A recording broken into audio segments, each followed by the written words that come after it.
Israel said it is prepared to fight for months or longer to defeat Gaza's Hamas rulers as its ground defense intensifies with more airstrikes and artillery fire. People scrambled for aid at Rafah, apparently after trucks crossed over the border on Monday, bringing much-needed supplies to locals. Ukrainian President Volodymyr Zelenskyy is in the United States trying to convince lawmakers to stop stalling on more than $61 billion in supplemental funding for Ukraine's military. Ukraine is just a stepping stone for Russia. And the United Nations is appealing for $46.4 billion to provide life-saving assistance to more than 180 million of the world's neediest people. Today is Tuesday, December 12th, and this is VOA's International Edition. Good morning, I'm Kim Lewis. Israel said it is prepared to fight for months or longer to defeat Gaza's Hamas rulers as its ground defense intensifies with more airstrikes and artillery fire. Meanwhile, more aid trucks have been entering Gaza through the Rafah border crossing as fighting continues and smoke can be seen rising in the distance. AP correspondent Charles de Ledesma reports. People scrambled for aid at Rafah, apparently after trucks crossed over the border on Monday, bringing much-needed supplies to locals. It comes as Palestinians face severe shortages of food, water and other basic goods in the Gaza Strip, with very little aid allowed in since the start of the Israel-Hamas war. Israeli forces are battling Palestinian militants in Gaza's two largest cities, with civilians still sheltering along the front lines, even after massive waves of displacement across the besieged territory. I'm Charles de Ledesma. Israeli Defense Minister Yoav Gallant said on Monday that Israel had no intention of staying permanently in the Gaza Strip. Gallant said that Israel was open to discussing alternatives about who would control the territory as long as it was not a group hostile to Israel. VOA's Rick Pantaleo has more. Israeli Defense Minister Gallant said that Israel was open to discussing alternatives about who would control the territory as long as it was not a group hostile to Israel. Israel will take any measures in order to destroy Hamas, but we have no intention to stay permanently in Gaza Strip. We only take care of our security and the security of our citizens alongside the borders with Gaza and elsewhere. Gallant also said that Israel was open to possibly reaching an agreement with Iran-backed militant group Hezbollah in Lebanon on condition any agreement included a safe zone along the border and proper guarantees. Rick Pantaleo, VOA News. The 193-member United Nations General Assembly is likely to vote Tuesday on a draft resolution demanding an immediate humanitarian ceasefire in the conflict between Israel and Hamas militants. The move comes after the U.S. vetoed on Friday a UN Security Council demand for immediate humanitarian ceasefire in Gaza. Ukrainian President Volodymyr Zelenskyy is in the United States trying to convince lawmakers to stop stalling on more than $61 billion in supplemental funding for Ukraine's military. VOA National Security Correspondent Jeff Selden has more. Welcome to the National Defense University in Washington. With a standing ovation, Ukrainian President Volodymyr Zelenskyy thanked the U.S. military for its support before pivoting to a message for U.S. lawmakers. Ukraine is just a stepping stone for Russia. Russian President Vladimir Putin's real goal, his real target, is the freedom.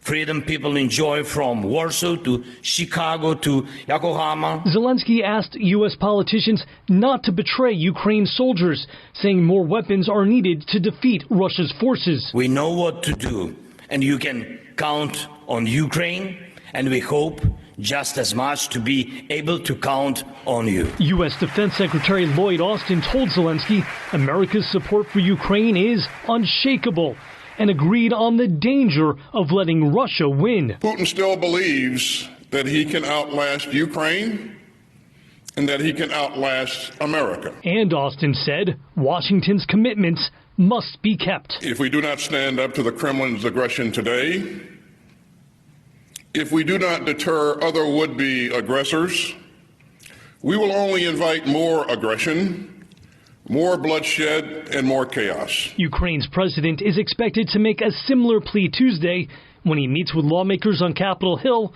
and with President Joe Biden at the White House. Jeff Selden, VOA News, the Pentagon.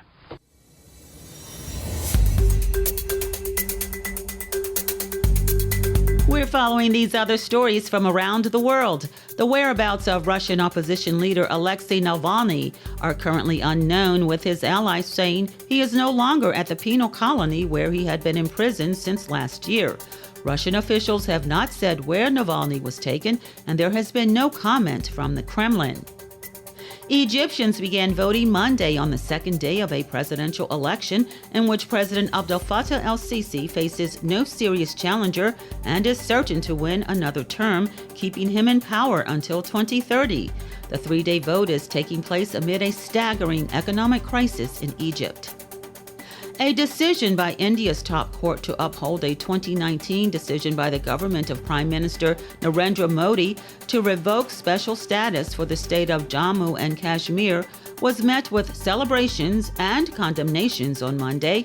The court said special status was a temporary constitutional provision that could be revoked. The United Nations is appealing for $46.4 billion to provide life-saving assistance to more than 180 million of the world's neediest people in 72 countries over next year. Also, as negotiations wind down in Dubai, the world is waiting to see the results of the COP28 climate change conference. However, getting everyone there to agree on the text for a final statement has been challenging. VOA's Steve Karish spoke with Sherelle Blazer, Senior Director of the Sierra Club's International Climate and Policy Campaign, about what can be expected. You know, you have to come to consensus between, every country, which is, the parties. And so really the controversy is between really OPEC countries, mostly not wanting to use the words fossil fuel phase out in the text, and it being important that we do name fossil fuels and not just coal and not just emissions with regard to a phase out.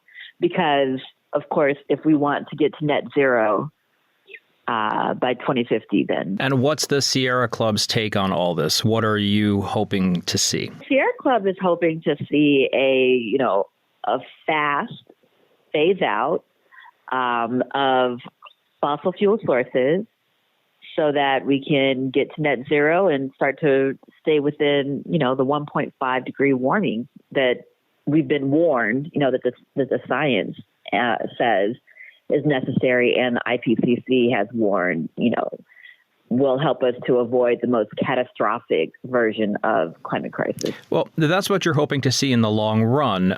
With respect to COP28 specifically, would it be better to maybe give a little on the language of the final agreement, to not come down so hard on fossil fuels, to get those OPEC countries on board for future cooperation? Well, this is what the 28th COP. I don't know. That seems like seeing how short time is and how long we've been at this. If we had more time on our hands, I might agree with you.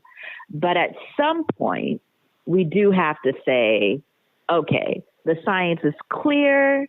We have to phase out of these fossil fuels if we want to stay alive, if we don't want food, shortages, and we don't want drought and, catastrophic climate conditions, then we do have to at least agree to start pulling back on fossil fuels, which isn't a big ask, right? This is not something that will happen tomorrow. This is just something for us to all work toward. So the science is clear. We do need to cut back on fossil fuels if we're going to prevent this climate disaster from coming. What can the average citizen do? It's one thing to talk about what the governments are going to do, what groups like the Sierra Club or the large corporations are going to do. But what can the average citizen do to mitigate some of these coming problems? I feel like, and this is my personal opinion, people do what is cultural. And unfortunately, we have a culture and a society that is dependent on fossil fuels, everything from plastics to, the way that our mode of transportation. And so really we are depending on governments to change the culture, to change the policy so that we can begin moving in a different way with market mechanisms and, products that are available to us. And you know what I mean? So, I'm all for people recycling and, not having the plastic straws and all of those good things. All of that's great. Turn off your lights, all that good stuff. But really, it's going to take widespread and massive culture change. That was Steve Karish speaking with Sherelle Blazer, Senior Director of the Sierra Club's International Climate and Policy Campaign. Special Counsel Jack Smith on Monday asked the Supreme Court to take up and rule quickly on whether former President Donald Trump can be prosecuted on charges he plotted to overturn the 2020 election results. I spoke with John Fortier, Senior Fellow at American Enterprise Institute, for more insight on this development. Well, as of now, the trial is scheduled to begin in early March, in the middle of campaign season, where Donald Trump will presumably be just leading up to the Super Tuesday primaries. And there is a current appeal to the appeals court, which might take some time. And if that were to be considered, then maybe that would later have to go to the Supreme Court. And I think that the Smith prosecutor team is eager to have the trial go forward at an earlier date. As we get closer to the election, or if Donald Trump were to win the election and get back into office, there would be some much clearer prohibitions or delays on the types of things that he might be prosecuted for. So essentially, I think that the Trump campaign believes that it should get its day in court, but also that it doesn't have to rush the trial. And if the trial happens later, it's more likely to be pushed back and we'll have the election, and then perhaps it won't happen at all, or maybe it will be delayed even further. And also, I guess the question that is going to be looked at is whether a former president is absolutely immune from federal prosecution for crimes committed while in office, or is constitutionally protected from federal prosecution when he has been impeached but not convicted before the criminal proceedings begin. This is something that I guess would be historical if they rule on this. There are some things that the court has already determined, and that typically deals with a sitting president and the ability to not have suits against him while he's in office, either directly at all, or perhaps we'll have to wait until after the term. But it's a little less clear.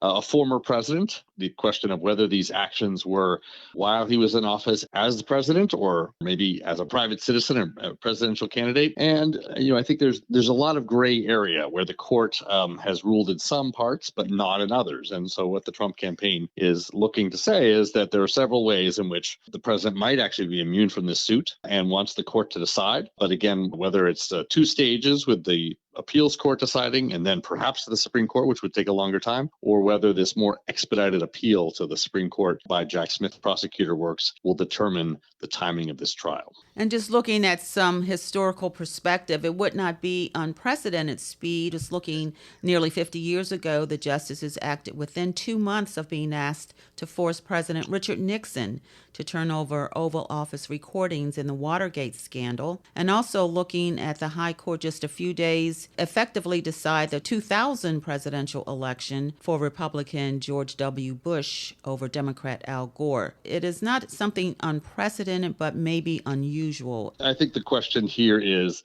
there a very compelling reason why the trial should go forward as quickly as it should? I think Donald Trump and his team think that this is not a compelling reason, that he should have all of his levels of appeal. And the prosecutors believe that if they really need to get this trial now, because we don't want to get too far into election season. And ultimately, this question of a speedy trial, I think, will also be looked at, just because the Constitution does say that you have a right to a speedy trial, but it really is a little bit more about the accused, the defendant. You don't want someone spending lots of time in jail or waiting around for a trial. It's not typically thought of as much of a speedy trial as a right for the government or the prosecutor to have. So the court will look at all of these things and decide whether it's important for them to act now or whether several rounds of appeals might happen, and that might actually result in the delaying of the beginning of this trial.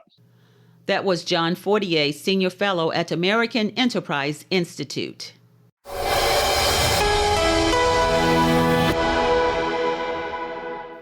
VOA's International Edition continues. I'm Kim Lewis.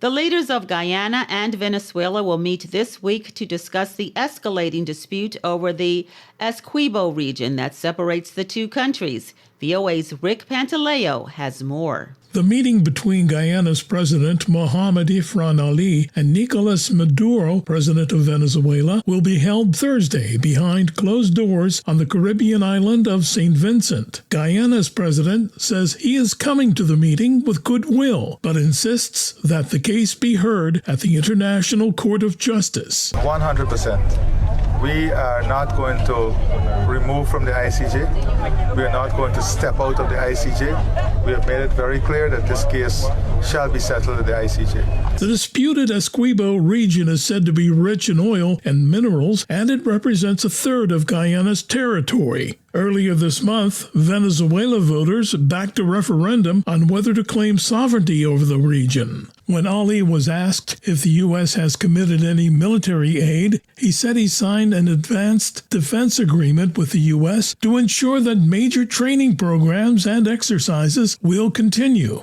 He further also assured Guyanese living in the disputed territory that there was no need to be fearful as the border debate continues. Rick Pantaleo, VOA News. In Japan, where it remains taboo to speak out against sexual violence, one former Japanese soldier who is fighting a landmark sexual assault case in court says she believes the verdict due to be handed down on Tuesday is important for the country's future. Diane Toh of Reuters reports. Former Japanese soldier Rina Ganoi is hoping for change in her country ahead of a verdict due Tuesday in a landmark battle she's waging in Japan's courts. She's accused male military personnel of sexual assault, drawing global attention for going public in a place where speaking out against sexual abuse is taboo. Ganoi believes the ruling carries weight for Japan's future, where she says there are many sexual assault and harassment cases, but criminal consequences are very light. It is important and would be good for Japanese society if we can show in court that harassment is a crime. I'm not looking for a light or severe punishment. I want them to say it's a crime. Ganoi is accusing 3 former Ground Self-Defense Force colleagues of sexually assaulting her in 2021. All 3 have denied the allegations. Even before then, Ganoi has said she was constantly harassed since enlisting in 2020. After superiors did nothing about her complaints, she left the force last year and went public with her claims. Ahead of the Fukushima District Court's ruling on her case, Ganoi says she feels so much pressure that she's been losing sleep. But at the very least, the 24-year-old has already raised international awareness of Japanese women's plight. This year, Time magazine named Ganoi to its list of 100 emerging world leaders, and the BBC selected her for its list of the world's 100 influential women. I appreciate the fact that they value what I'm doing. There's a tendency in Japan when people speak up, they get criticized. I've gotten many derogatory comments, but I know the world values what I'm doing, so I don't think I made a mistake. Japan's defense ministry has issued a public apology to her and announced 5 of the men involved had been dismissed and 4 others punished. Ganoi has also lodged a civil case against the government for failing to prevent abuse and to investigate her claims. That was Diane Toh reporting from Reuters. For many years, a recycling company in Los Angeles has been giving a free Christmas tree to anyone who brings trash or recycling in exchange. In doing so, the company hopes to promote the proper way to dispose of trash and to eliminate illegal dumping in the city. Angelina Bagdasarian has the story narrated by Anna Rice. Los Angeles resident Marissa came to pick up a Christmas tree for her daughter from an unlikely place, a company called Active Recycling. My daughter has a heart condition. I didn't have money to buy a tree this year, and and she really wanted one. So I saw this on Facebook, and I told her she wanted to come. She said yes. Every year, Active Recycling encourages people to bring recycling or trash in exchange for a free Christmas tree. The man behind the idea is company president Errol Siegel. This is my 8th year of giving away 1,000 Christmas trees, free. I don't sell them, but you need to bring in recycling or you need to bring in some trash. Santa Claus was also on hand to give away some of the trees personally. Not only is it good for the planet, says General Manager Diego Rojas, but it's good for the soul. I feel joy every time I got to do this, because this is one way we could give back to the communities. I've met a couple of people that they might be going through a tough situation, and they may be in the situation where they can't afford a Christmas tree. So by us giving a Christmas tree, it brings a blessing and happiness to their house. Some of the company employees know only too well how a tough situation can hit a person. Due to the COVID-19, I lost my job at a restaurant and I experienced homelessness. I want to be able to help other young men and kind of show them the different steps and stuff to get out of homelessness, get back to work, and be able to have your own place. At a Christmas market, these trees would cost about $100 each. Here, Active Recycling employees hand out about 100 trees a day. It smells like Christmas because it does to me. The trees smell good. They're fresh and they smell good. Just to be happy for the holidays. Just to be happy. And to be happy, even if just for a moment, is what the holiday season is all about. For Angelina Bagdasaryan in Los Angeles, California, NRI's